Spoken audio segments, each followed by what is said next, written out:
Hello all, welcome back to my YouTube channel. So day 5 promo అయితే already వచ్చేసింది. దో with the one challenge loop the hoop. So ఏంటంటే దీని main purpose, so నిన్న already clans ఏర్పడ్డాయి. అందులో Yashmi team and Nainika team same 5 members ఉన్నారు. So వాళ్ళకి better అని పర్ఫామ్ చేసుకున్న టీంకి నిఖిల్ టీం నుండి ఒకరిని తీసుకునే ఛాన్స్ ఉంటుంది అనమాట. అందులో నిన్న ఆల్రెడీ బాల్ పట్టు గోల్ కొట్టు గేమ్ అయిపోయింది. సో ఈరోజు ఇంకో ఛాన్స్ ఇచ్చారనమాట. అందులో ఏంటంటే కొన్ని రింగ్స్ లాగా ఉన్నాయి కదా, ఆ రింగ్స్ అనేది వాటిని అంటే హ్యాండ్తో కానీ పట్టుకోవద్దు అనుకుంటా. అది రూల్ పెట్టుంటారు, ప్రోమో చూడగానే అది అర్థమైంది. ఇక్కడ ఎందుకంటే ఇక్కడ ఫస్ట్ నైనికా ఉంది. ఏంది, నైనికా టీంలో నైనికా ఫస్ట్ ఉంది, లాస్ట్లో నబీల్ ఉన్నాడు. యష్మి టీంలో ప్రేరణ ఫస్ట్ ఉంది, శేఖర్ లాస్ట్లో ఉన్నాడు. సో మేబీ అందులో రూల్స్ పెట్టుంటాడు, కొన్ని రూల్స్ బాడీ దేంతో టచ్ చేయాలి వాటిని అనేది రింగ్స్ని. కానీ ఇక్కడ మనం వీడియోలో చూసినట్టయితే నైనికా ఏమో నోటితో పట్టుకొని ఇలా మీదకి వేసుకొని ఇలా పాస్ చేస్తుంది. బట్ అందులో చూస్తే ప్రేరణ ఏమో ఫస్ట్ టూ టైమ్స్ హ్యాండ్తోనే తీస్తున్నట్టు కనిపించింది అనమాట. సో మేబీ నోటితోనే పెట్టుంటారు. సో రూల్ ఫాలో అయింది మాత్రం నైనికా మాత్రమే. సో ఖచ్చితంగా ప్రేరణ ఇక్కడ రూల్ ఫాలో కాలేదనుకుంటున్నాను ఫస్ట్ 2 రింగ్స్కి. నెక్స్ట్ ఏంటంటే అంటే రూల్ ఏంటంటే అది తీసుకొని నోటితో తీసుకొని ఇలా రింగ్ వేసుకొని ఆ చైన్ బ్రేక్ అవ్వద్దు అనమాట. అంటే హ్యాండ్స్ ఉన్నాయి కదా, పట్టుకున్న హ్యాండ్స్ అనేది బ్రేక్ అవ్వకుండా వాటిని పాస్ చేస్తే ఎండ్ వరకు అలా అన్ని రింగ్స్ని పాస్ చేయాలి. ఎవరైతే ఫాస్ట్గా పాస్ చేస్తారో ఆ టీం విన్ అవుతుంది. అందులో నిఖిల్ టీంలో నుంచి విన్ అయిన టీం ఒకరిని తీసుకుంటుంది. సో ఈ గేమ్కి సంచాలకుగా నిఖిల్ ఉన్నారనమాట.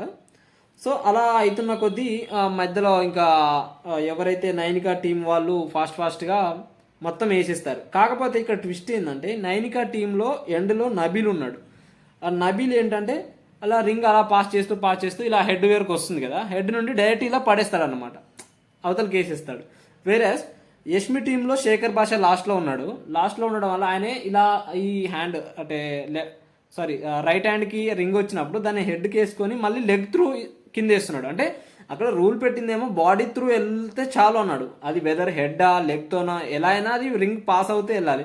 సో వీళ్ళు తెలివిగా నైనికా వాళ్ళు ఏం చేశారంటే తెలివిగా హెడ్తో తొందర పాస్ అయ్యింది. సో హెడ్కి వచ్చేసింది, ఇలా పడేశాడు. సో వాళ్ళు విన్ అయిపోయారు. అంటే యాజ్ పర్ రూల్స్ వాళ్ళే విన్ అయ్యారు. ఎందుకంటే బాడీ అని మెన్షన్ చేశారు కానీ వెదర్ లెగ్గా హెడ్ అని చెప్పలేదు. చైన్ మాత్రం బ్రేక్ అవ్వద్దు, బాడీ త్రూ వెళ్ళాలన్నాడు. సో ఇక్కడ రూల్స్ ఫాలో అయ్యి రింగ్ని బయటికి పాస్ చేసింది మాత్రం నైనికా వాళ్ళే అనుకోవచ్చు. అక్కడ జరిగే లొల్లి అంతా కూడా అంటే వేస్టే. ఎందుకంటే మనకు ప్రూఫ్ ఖచ్చితంగా కనిపిస్తుంది. వీళ్ళు ప్రేరణ ఏమో ఆల్రెడీ హ్యాండ్తో పట్టుకుంది, మళ్ళీ ఇక్కడ లాస్ట్లో మాత్రం హెడ్తోనా లెగ్తోనా అని ఏం చెప్పలేదు. సో వాళ్ళు హెడ్తో వేశారు ఎవరు, నైనికా టీం వాళ్ళు. సో వాళ్ళు యాజ్ పర్ రూల్స్ న్యాయంగా అయితే వాళ్ళే గెలిచారు. కానీ ఇక్కడ యష్మి కూడా మధ్యలో ఆ ప్రోమోలో ఏమవుతుందంటే ఆ సంచాలకుని ఎవరైనా నిఖిల్ని అనడం కానీ, నువ్వు చూడలేదా, ఫస్ట్ రూల్స్ చెప్పలేదా, అంటే నీకు బాడీ అని చెప్పారు కదా అని అంటుంది. కానీ అక్కడ బాడీ అన్నారు కానీ హెడ్ లెగ్ కానీ ఏం మెన్షన్ చేయలేదు. సో హెడ్ త్రో వెళ్తే ఫాస్ట్గా అయిపోతుంది, మీరు లెగ్తో వేశారు కాబట్టి లేట్ అయింది, అందుకే మీరు ఓడిపోయారు. మధ్యలో ఇంకా ప్రోమోలో చూసే కొద్దీ మేబీ ఆ గేమ్ అయిపోయా కూడా ఇంకా కంటిన్యూ అవుతుంది అనమాట వారు. మధ్యలో సీతకి యష్మికి అంటే ఓటమిని కూడా ఒప్పుకోవు, కొంతమంది ఒప్పుకోరు. ఎందుకో అంటే ఓడిపోతే మాత్రం ఎంకరేజ్ చేయరా అన్నట్టు వాళ్ళిద్దరి మధ్య సీతకి యష్మికి మధ్యలో కూడా గొడవ అయితే కనిపిస్తూ ఉంది మధ్యలో. సో లాస్ట్లో కొంచెం యష్మికి నిఖిల్కి కూడా కొంచెం గొడవ అయినట్టు కనిపిస్తుంది. ఎందుకంటే వాళ్ళు యష్మి ఒప్పుకోవట్లేదు, ఫస్ట్ వాళ్ళ ఓటమిని ఒప్పుకోవట్లేదు. ఎందుకంటే మాకు బాడీ త్రో అని ముందే చెప్తే మేము హెడ్తోనే వేసేవాళ్ళం, మాకు కూడా తొందర అంటే అది ఇక్కడ అన్ని రూల్స్ చెప్పరు మ్యాక్సిమం. సో మేబీ వాళ్ళు అక్కడికక్కడ అంటే ఆ పాయింట్ క్యాచ్ చేయలేకపోయారు, అందువల్లనే వాళ్ళు ఓడిపోయారు. సో ఇందులో అయితే న్యాయంగా గెలిచింది నైనికా టీం వాళ్ళే. సో వాళ్ళకి ఒక టీం మెంబర్ వెళ్తారు అనుకుంటున్నా. సో మేబీ ఇంకా నెక్స్ట్ ప్రోమోలకి ఇట్లా అంటే నెక్స్ట్ ఏమైనా యాక్టివిటీ ఉందా, నెక్స్ట్ ఛాన్స్ ఇస్తారా అనేది తెలీదు. సో ఇందులో మాత్రం నైనికా టీం వాళ్ళు గెలిచారు. సో ఇదన్నమాట day 5 promo 1.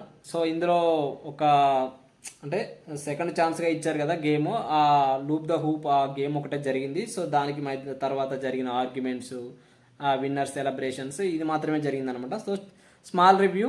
Please subscribe to my YouTube channel for more videos. Thank you.